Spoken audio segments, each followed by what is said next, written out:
What's good, everybody? It's your boy Salty. Today we got some more petty revenge. Here we go. No sandwich for me. I was on my way home from work. My family had already eaten and I was very hungry, so I stopped at a local deli. The deli has always annoyed me a little because they take cash only. Their process is rushed, so their sandwiches are often sloppily made. And they are a local landmark, so they are a little full of themselves. The place was empty and I ordered my sandwich. A rush came and went with only me left. I asked about my sandwich, saying I ordered it a while ago. The cashier person repeats my order to the staff and asks if anyone made it yet, then pauses and sarcastically adds, "A while ago." An employee says they made it and put it on the counter. Clearly they gave it to someone else. The cashier says, "Alright, make it again."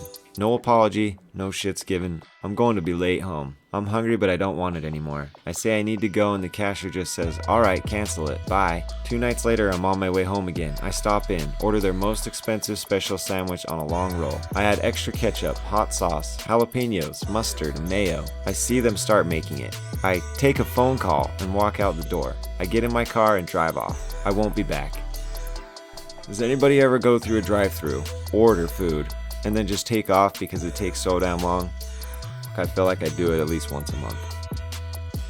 Bully force feeds me algae at age 6, and I get the perfect revenge at age 13. Revenge is definitely best served cold.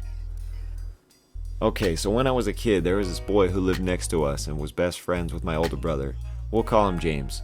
James and my brother, being 9 years old at the time, liked to bully me a lot because they were bored and I was small and skinny, even for a 6-year-old. This bullying included, but certainly was not limited to, rubbing a mixture of bubble solution, antibacterial soap, and sand into my eyes to see if I would go blind, trying to force feed me algae from a nearby pond, and mostly succeeding, and just general taunting. This was thankfully short-lived as they moved away after a year of this, but it still really sucked for the year it happened and I still saw James around as he went to our school.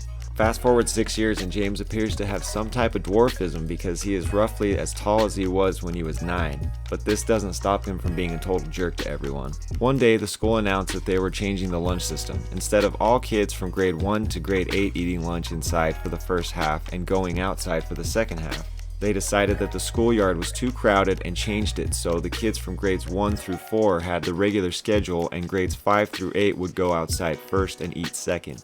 About 5 minutes into the new schedule, I caught sight of James playing on the park and I knew what I had to do. Knowing full well that his height was a huge pressure point for him, I walked right up to him, got on my knees so I was his height, and tapped him on the shoulder to get his attention. Once he turned around, I said in the sweetest baby voice I could muster, "Hey buddy, this is the time for big kids to play outside. Why don't you head back inside and eat lunch with your friends? I promise there will be lots of time to play later." Everyone started to laugh, and to this day he still gets made fun of for that incident. I know it's mean, but in my opinion, he deserved it for trying to blind me and especially for feeding me algae. Lose me, lose the key. This happened when I was a kid. Me and 2 of my friends decided to go on a bike ride and picnic on the pastures about 2 miles from our town. We headed off, me carrying everything in my backpack. When we got there, my 2 friends were giggling and whispering to one another, but I didn't think much of it as they were best friends. After our food, we decided to ride round to the woods on the other side of the fields. They encouraged me to go in front and I cycled up the hill. I got to the top and stopped to wait for them, but when I turned round they were gone. They must have taken a different route or hidden. Now I was mad. I realized that they had planned to leave me all along. As it happened, my backpack had one of the girls' house keys in it. They were both staying there that night. So I cycled back to the town, a little terrified on my own of the back roads. I went to this girl's house and returned her key. The petty part comes when I did not place the key in the plant pot by the back door as was the tradition.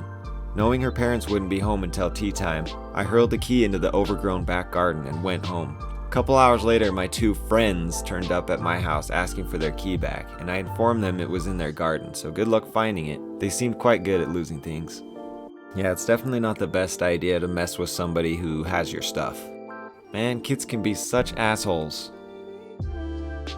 My homophobic teacher. Not super petty, but it felt good to do. I'm in grade 9 and I have the same teacher for language, social, and Bible. She is really vocal about being against the gay community. I respect that she has different opinion than me, but the way she talks about it in class sounds like she thinks we all have the same opinion. One day I piped up in my social class while she was talking about the gay community. She was saying things like, "Gay people are not normal. I feel sorry for kids that are adopted by gays. They can't live a normal life because of their parents," etc. As I'm mostly in the closeted bisexual with family members that are part of the LGBT community, this offended me. I used to live with my aunt and her wife and it was perfectly normal. I began stating my opinions and experiences and that what she stated was offensive. Thus, the class and teacher got into an argument of whether same-sex couples are normal. The next day, during language, we had to begin writing a short story of our choice. Thinking back to social class the day before, I decided to write a story where the protagonist has lesbian parents and lives a perfectly normal life. Definitely not super petty, but that is a funny story. Just gotta plant them seeds, right? Snow shoveling revenge with a side of freezing rain. I share a driveway with 3 other car owners. We live in Canada and have been slammed with storms all month. Usually I shovel the walkway and the driveway because I like the exercise, but I'm getting tired. 2 of the other housemate will shovel, but the 3rd wouldn't recognize a shovel if one bit her in the ass. So this week we had our latest storm. I'm the first one home, so I start shoveling. Miss No Shovel pulls into the driveway. She doesn't say a word to me, just gets out and walks inside. I watched her and thought that maybe she'd at least come back and shovel the driveway, about 10 feet. No, she doesn't, so now I am finally pissed. I shovel around my car, I shovel out the other 2 spaces, but I carefully leave her car and space alone. Then it starts freezing rain. Because Miss No Shovel just got home, her windshield is clear and warm. The freezing makes a lovely sheet of ice. Before I go inside, I lift my wipers, but not hers. It also snowed again in the night. When I left for work in the morning, her car was covered in ice, and then about 3 inches of snow, and around her car was snow with a layer of ice covered by another layer of snow which had frozen into concrete. This time she had no choice but to shovel or rather chip her way out of the driveway. Man, I'm in Utah and that shit happened to me the other day. Only I didn't shovel and I just threw the bitch in reverse and got stuck in the driveway. Be an asshole, get exact change back. Bit of a backstory first. In my country, if you were paying for something and the total was into the decimals, we'd round up or down to the equivalent to 50 cents. So if your total was 126 cents, you would have to pay 150 cents. So a number of years ago, I was working at a gas station. I'd normally be nice to customers with the change. If a customer's total was 126 cents, I'd normally let them off by paying 100. So this one Sunday, busy as hell, a guy pumps gas and his total ends up at 126 cents. This is the conversation that follows. Me, hello sir, how are you? Customer interrupts me. I'm paying for gas at pump number 5. It's 100. Hands me a 200 note. Me, not enjoying being interrupted or lied to.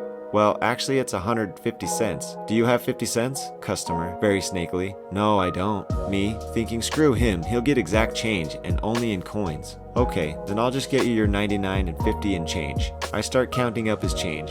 Customer slams a 50-cent coin down on the counter. You owe me 50 cents. Customers behind him and all around the station start laughing at him. I smugly smile at him and tell him, excuse me, I do believe that my 2nd grade math teacher would disagree with you. Customer storms off. The customer's waiting behind him shakes his head and exclaims dryly, well, at least you get to meet a lot of interesting people. And that's why sometimes it doesn't pay to be nice, because then people just expect it, right? You gotta be like 75% nice all the time, so they don't expect 100%. I hope you all enjoyed these 6 stories. Smash like and subscribe, and we'll see you all later. Peace.